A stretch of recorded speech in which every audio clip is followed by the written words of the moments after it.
Nous avons des informations sur la préparation de 2 unités de personnel militaire en provenance de Corée du Nord, peut-être même 2 brigades de 6 000 personnes chacune.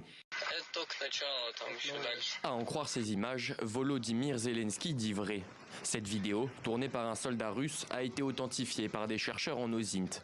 On y voit des soldats nord-coréens s'entraîner sur le sol russe, sur le terrain d'entraînement de Sergueïevka précisément. En arrière-plan, on entend même des soldats parler en coréen.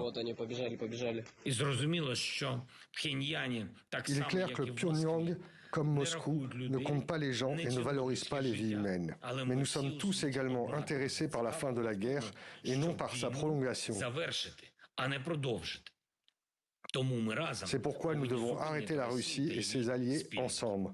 Si la Corée du Nord peut interférer dans la guerre en Europe, alors la pression exercée sur ce régime n'est certainement pas suffisante. Le chef de la direction générale des renseignements de la défense ukrainienne a même annoncé s'attendre à ce que les soldats nord-coréens soient déployés dès aujourd'hui dans l'oblast de Koursk.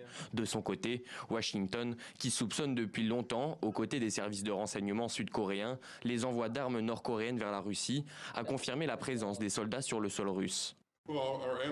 Nous avons des preuves que les troupes nord-coréennes se sont rendues en Afrique. Excusez-moi, pas l'Afrique mais la Russie.